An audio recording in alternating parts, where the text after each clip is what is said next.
Bon, ben on n'est pas à l'abri que le truc il se casse la gueule, après on s'en bat les couilles. On sait que mon équipement est à peu près inexistant. Alors là, je voudrais réagir à toutes les notes que j'ai prises en fait sur cette table ronde que je viens de regarder. Euh, ouais. Alors déjà sur la censure d'Ernesto, ça me fait beaucoup rire parce que je peux regarder tout ce qu'il a fait, j'ai pas l'intention de regarder tout ce qu'il a fait, euh, parce que bah, tout ne m'intéresse pas en fait. Euh, Et en fait, j'ai écrit écouter des sujets avec lesquels je ne suis pas certainement d'accord. En fait, oui, ça peut m'intéresser. Comme là, par exemple, je sais que bah, en tout cas, Ernesto était dit, je sais que je suis pas d'accord avec tout, mais, ni avec toute la personnalité, tout ce que vous dégagez, etc. Mais ça n'empêche que, bah, voilà, je regarde quand même, voilà, c'est intéressant, c'est stimulant. En fait, euh, ma conception, c'est que il n'existe pas une seule réalité unique. Enfin, oui et non, parce que en fait, la réalité serait un solide à plusieurs faces. Donc, moi, je visualise une pyramide, mais qui n'aurait pas que quatre faces, enfin cinq. Je sais pas combien il y en a en fait. Je suis nul en géométrie, j'ai fait un bac littéraire, hein, donc faut pas trop m'en demander non plus en géométrie, mais dans le sens où c'est un solide qui aurait un nombre incalculable de faces, que chacun est en train de regarder une face différente de celle de son voisin, et que en fait, comment, on, voilà, c'est l'occasion en fait quand quelqu'un présente la face qu'il est en train de décrire, la face qu'il est en train de voir, qu'il perçoit lui dans sa vie, c'est l'occasion, ben voilà, de découvrir une autre phase de cette réalité et du coup de prendre conscience, ben d'avoir une vision plus globale, plus objective quelque part, ou en tout cas qui se rapproche d'une globalité, d'une objectivité de ce qui existe en réalité. C'est-à-dire que personne n'est à même de percevoir l'objet en entier. Cet objet en entier existe pourtant. Et voilà, écouter ce que chacun a à dire sur le sujet, c'est intéressant dans le sens où voilà, on peut percevoir une phase de plus. Voilà. Oui, donc écouter des sujets avec lesquels je ne suis pas certainement d'accord, parce que ça stimule. Voilà, parce que ça stimule, tu vois, ça te permet de remettre en question un peu, bah, te souvenir en fait que, ou apprendre, si jamais tu ne le savais pas déjà, moi c'est pour me souvenir, mais parce que je le sais déjà, parce que c'est comme ça que je perçois les choses, donc c'est pour me souvenir que, oui, bah, ah oui, c'est vrai, il y a des gens qui perçoivent les choses d'une façon différente. Donc me souvenir que bah voilà, il n'y a pas que ma vision qui existe, il y a pas que ça. Il y a aussi d'autres perceptions à prendre en compte et qui peuvent être très intéressantes pour moi. Putain, j'arrive pas à me relire. Ouais, donc ouais, c'était aussi une occasion pour moi d'étudier ma légèreté et ma légitimité. Le poids de ce qu'est la légitimité en fait. Euh, et vous abordez le sujet, qu'est-ce que le sérieux? Et il y a, je crois que c'est Laurent qui dit, il faut, voilà, qu'est-ce que le sérieux, mais aussi quelle est l'ambition en fait que tu as. C'est qu'est-ce qui va définir le sérieux, c'est quelle est l'ambition que tu as en faisant la chose.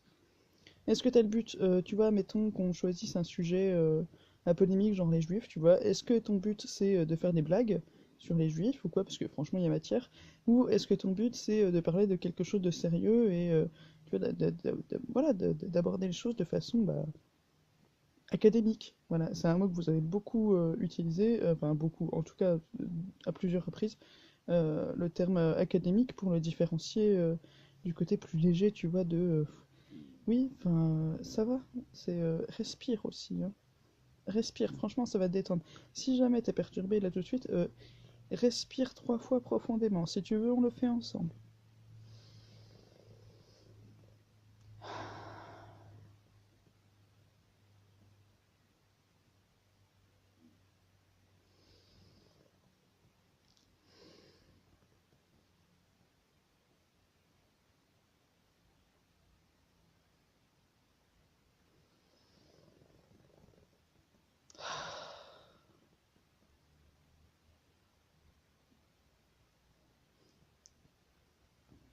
C'est hyper satisfaisant comme sensation.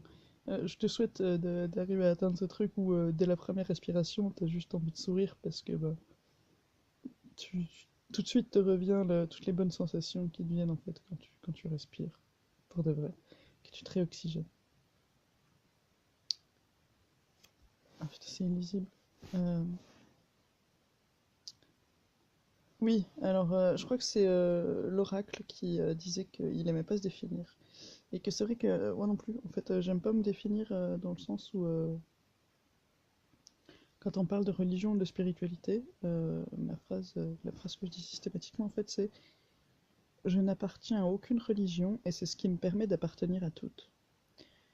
Dans le sens où mon sens, pas de la religion, mais de la spiritualité, mon sens de la croyance en le vocabulaire appelle Dieu, enfin le vocabulaire de certains appelle ça Dieu, et chacun a un vocabulaire spécifique à ce sujet. Euh, euh, le fait de ne pas donner de nom, le fait de ne pas donner de vocabulaire spécifique, le fait de ne pas décider d'appartenir à un groupe particulier, c'est ce qui me permet d'être uniquement, enfin tu vois, d'épurer le sujet pour comment pour qu'on se comprenne, tu vois, au niveau du cœur, en fait. On n'est plus au niveau du cerveau, sur la verbalisation, sur le langage, sur nommer, parce que nommer, c'est une forme de prise de contrôle aussi sur la réalité. On n'est plus dans le nommer, on est dans le, dans le ressenti. Et du coup, quand on est dans le ressenti, c'est souvent beaucoup plus facile de se comprendre, en fait. Voilà. Quand je dis à des gens qui appartiennent, eux, à une religion, voilà, bon, bah, ce dont tu parles, moi, je le ressens dans mon cœur. Après, j'ai personnellement décidé de ne pas me convertir à quelque religion que ce soit, parce que ce serait déjà parce que ben, dans le doute, je m'abstiens, de base, et ensuite parce que euh, ce serait renier, en fait, dire j'appartiens à cette catégorie-là, je voue un culte à ce livre-là, ce serait en fait m'exclure de tout ce qui existe dans les autres rituels, dans les autres livres, dans tout ce qu'il y a d'autre, dans toutes les autres perceptions, et bah, du coup ce serait être injuste, ce serait être inexact. Injuste dans le sens de inexact. Voilà.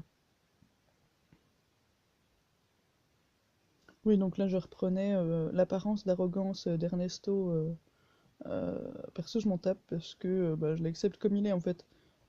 J'aime bien même quand j'aime pas ce qu'il dit. Parce qu'il stimule, il critique, enfin, c'est toujours intéressant de découvrir la réalité de quelqu'un d'autre. Donc ça, c'est exactement ce que j'expliquais tout à l'heure. Euh, Ça veut pas dire que c'est faux. Euh, Tu vois, quand t'es pas d'accord avec quelqu'un qu'il est en train de critiquer quelque chose ou quoi, ça veut pas dire que sa perception ou la tienne est fausse. C'est seulement que c'est différent en fait. C'est que bah, chacun perçoit une. Après, ça c'est mon avis, hein, mais c'est que chacun perçoit bah, une facette différente de ce solide multiface qu'est la réalité avec des majuscules, quoi. Voilà. Après, il y a aussi que bah, j'aime bien, tu vois, qu'on me fasse percevoir de nouvelles choses. J'aime bien te stimuler, j'aime bien te bousculer. Après, quand c'est trop violent, bah, évidemment, comme tout le monde, je vais partir dans la dissonance cognitive que Ernesto évoquait. Évidemment, parce que bah, j'ai besoin d'être rassuré. J'ai besoin de. Je veux bien sortir de ma zone de confort, mais quand même à un degré assez. Tu vois, il faut que je reste quand même. Il faut que je reste rassuré, quoi. Je suis quelqu'un qui vit beaucoup dans la peur et dans l'anxiété, donc il faut quand même que les choses restent rassurantes. Donc je vais essayer de m'arranger pour faire ça. Alors je vais l'accepter, mais de façon dosée, et puis quand c'est moi qui l'ai décidé. Mais quand c'est trop violent, je vais le refuser. Ouais, c'est clair que je vais le refuser, quoi. Voilà. Ensuite, alors ensuite c'est des notes absolument disparates parce que j'ai commencé à dessiner au milieu de la page. Et du coup, je vais partir du centre en fait. Il y a quelque chose que j'ai entouré deux fois. Où, tu vois, vous parliez des commentateurs à ce moment-là. Et, et que, tu vois, genre, qui peuvent être frustrés parce que. Et du coup, là, je vais revenir à quelque chose qui a été dit plus tard dans la vidéo, mais peu importe. Euh, on attend tous une solution miracle, j'ai écrit. Tu vois, genre quand le mec, euh, Tu vois, genre l'étudiant qui vient taper analyse Céline dans la barre de recherche YouTube, parce qu'il a une analyse à faire demain pour son TD à la fac, et que ben il est tellement vexé, tu vois, qu'il va commenter de la merde et tout, et que ben il y a une de vos interprétations qui est alors est-ce que c'est dans ce contexte-là, tu vois, que le mec a commenté ça ou peu importe, euh, on attend tous une solution miracle. Parce que le mec, ben, il n'est pas satisfait parce que ben, il n'a pas obtenu ce qu'il voulait. Du coup, il est frustré, du coup, il fait des commentaires à la con. Enfin, en mode agressif, quoi. Et mais en fait, que ce soit pour ça ou pour le développement personnel, etc., on attend tous une solution miracle. Pourquoi est-ce que y a des gens bah, comme vous et moi qui ont étudié le développement personnel et puis bah, qui y sont allés, qui en sont revenus quelque part. Enfin, je sais pas comment ça s'est passé pour vous, je sais que moi j'y suis allé, j'en suis revenu en fait. Je m'y intéresse toujours, mais voilà, aujourd'hui j'ai un peu plus de distance avec le sujet. C'est parce que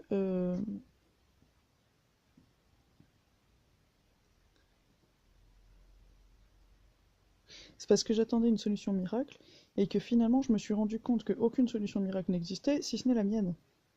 C'est-à-dire que les gens dans les livres de développement personnel, ils vont proposer leur solution, en fait. Leur solution. Celle qui a fonctionné pour eux. Et ils se disent, putain, c'est tellement génial qu'il faut que je le propose aux autres, quoi. Tu vois, c'est un peu ce que tu fais dans un but altruiste, de dire, oh, mon Dieu, mais j'ai trouvé la meilleure recette du bœuf bourguignon, du coup, il faut vraiment que je la partage à tout le monde. Alors que si ça se trouve, il y a des gens qui ont préféré mettre moins de sel et plus d'oignons, tu sais pas, ou moins d'oignons et plus de sel, tu ne sais pas. Et du coup, tant que chacun n'a pas testé quel était son dosage préféré, il ne peut pas dire est-ce que ça lui convient ou pas. Et je pense que la démarche à avoir envers tout type de contenu, en fait, c'est de se rendre compte qu'il ne s'agit pas de ta solution miracle, parce que tu es le seul à pouvoir la créer. Euh, Seulement bah, de prendre en compte que bah, voilà, c'est la solution miracle de cette personne, que tu peux y récupérer de l'inspiration, des idées, des stimulations qui vont te permettre à toi d'avancer vers ta propre solution miracle en fait. Voilà. Donc il y a des mecs hein, dans le développement personnel qui essaient d'avancer cette idée. Après, je pense que c'est vraiment la démarche du lecteur, la démarche de la personne qui va vers ces livres-là, vers ces propos-là, ces contenus-là. C'est sa démarche à lui dans laquelle il doit introduire de la conscience que je ne vais pas accéder à une solution miracle. C'est moi qui peux la créer à partir des idées que ça m'a stimulé. Donc tu vois, tout va se passer en soi. Et c'est super important de prendre conscience de ça, euh, de se rendre compte ouais, que c'est toi le créateur, quoi. Voilà, c'est toi le créateur. C'est oui, d'une certaine façon, c'est toi Dieu, dans le sens Dieu le créateur. Mais après, enfin, j'aime pas forcément utiliser ce vocabulaire, va utiliser le terme Dieu, parce que, à cause de toutes les connotations qu'il y a, tous les sens qui y sont associés, et que du coup c'est absolument inadapté par rapport à l'idée que moi je suis en train d'avancer. Je suis en train d'avancer l'idée d'un créateur, sans prétendre que Dieu est le créateur de l'univers ou quoi que ce soit. C'est pas, absolument pas de ça que je parle. C'est, voilà, Ah non, c'était pas Dieu le terme qu'il me fallait, c'était Pygmalion. Pygmalion est beaucoup plus précis et correspond beaucoup plus à l'idée que je veux avancer. Aussi parce que il n'a pas les mêmes connotations associées. Parce que comme il fait partie de la mythologie grecque, du coup c'est un peu plus léger parce que bah, dans le monde d'aujourd'hui, bon bah on a trois grandes religions et aucune d'entre elles n'est la religion des Grecs en fait de l'Antiquité. Du coup, bah, ça reste assez neutre en fait d'apporter ce type de référence. Euh, En fait, je vais lire un peu à l'arrache, tu vois ce que j'écris, parce que c'est vrai que j'écris un peu dans tous les côtés. Il y a besoin d'une puissance pour s'extraire de la gravité et il faut doser pour atterrir, attirance vers le haut. Et ouais, ouais, ça se ressent vachement en fait. Tu vois, tu le vois quand t'as des potes qui eux sont pas forcément bien et que toi, bah, tu veux pas les laisser tomber, mais qu'en même temps, toi, t'as envie d'avancer, t'as envie de t'élever. Et bah, du coup, tu peux des fois être dans des situations où tu déploies beaucoup de force pour les emmener avec toi en fait vers le haut. Et ce qui peut être super frustrant, c'est quand tu te rends compte que eux n'avaient pas cette même volonté que toi d'aller vers le haut. Parce que il y a aussi une question de volonté en fait, et même si c'est super dur à admettre, que des fois tu peux ne pas avoir cette volonté. Parce que par exemple, quand tu as un épisode de dépression, une dépression nerveuse, tu vois, un truc un petit peu conséquent, euh, quand tu es dans cette phase-là où en fait, tu es en train de naviguer dans les profondeurs de ton propre enfer, euh, tu t'as pas conscience que il fait chaud dans ta merde et que tu as envie d'y rester quelque part. T'as pas envie qu'on t'en fasse prendre conscience parce que quelque part il y a aussi besoin, tu vois, d'explorer les profondeurs de son propre enfer. Euh, c'est aussi explorer une partie de soi-même et je pense qu'il y a aussi quelque chose de nécessaire là-dedans, mais en même temps, du coup, si quelqu'un, tu vois, est trop loin et 20 000 miles, pas sous les mers mais au-dessus, euh, euh, 20 000 lieues, tu vas le ça va t'exaspérer en fait. Ça peut t'exaspérer. Tout comme ton pote qui est 20 000 lieues au-dessus des mers, tu peux l'exaspérer. Parce que toi en fait tu restes accroché au coraux et aux cétacés, à tout ce qui est au fond, parce que tu as besoin d'explorer cet univers-là en toi.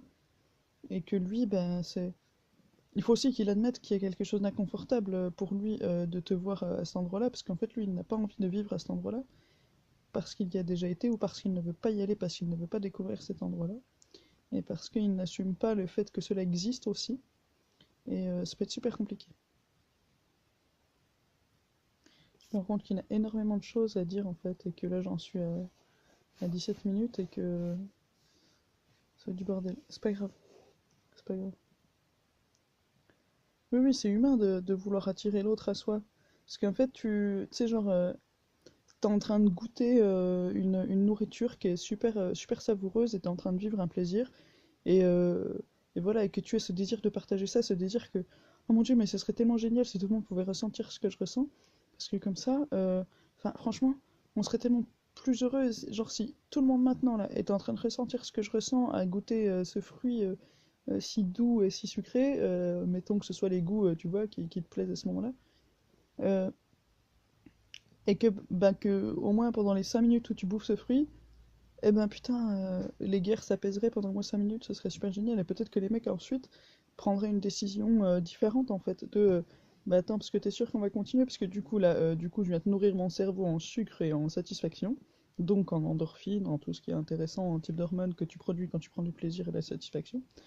Et attends, parce qu'en fait, ça a stimulé ma créativité, et du coup, je me dis que peut-être qu'on peut arranger les choses autrement. On peut peut-être discuter éventuellement. Ça peut être intéressant, quoi. Voilà. Ah oui, c'est vrai que j'avais écrit en fait en allant du bas vers le haut, c'est pour ça que là je suis en train de redescendre en fait. Euh, le léger n'aurait pas de nécessité vitale à convaincre, je suis pas du tout d'accord, et c'est pour ça qu'après en montant vers le haut, et justement c'est là qu'Ernesto a réagi, parce qu'il était. Je crois qu'il était pas d'accord, enfin je sais pas, on s'en fout s'il était d'accord ou pas, c'était pas la question, c'était le. Voilà, oui, si, je crois qu'il était pas d'accord parce qu'il avait ce truc de attirance vers le haut, quoi.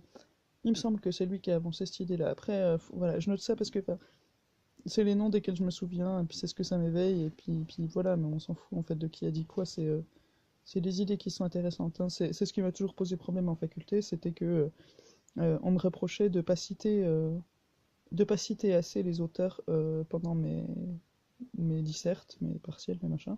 Sauf que, en fait, les mecs, je les ai pas forcément lus, que des fois, j'ai réussi à aboutir aux mêmes analyses qu'eux, sans les avoir lus, et que, même si je les ai lus, en fait, je me souviens pas des noms. Moi, je me souviens pas des noms et des visages, à part si c'est quelqu'un qui est proche de moi, mais sinon, je m'en bats les steaks, en fait. Et puis que, les idées, je pense pas qu'elles appartiennent à une personne. C'est, les idées, enfin, je vois pas pourquoi moi je pourrais pas arriver à une conclusion, avoir une idée comme ça parce que ça m'a paru logique. C'est pas parce, enfin, tu vois, elle appartient pas au premier mec qui a eu cette idée, parce que à moins que le mec ce soit un esprit qui est soufflé dans mon oreille pour me donner cette idée, mais comme ça c'est absolument pas rationnellement établi, donc qu'est-ce que vous me faites chier avec le besoin de citer, quoi? Citer les mecs. Citer leur nom, tu vois? Ça m'exaspère vraiment. Je vais faire une pause, ça me gonfle.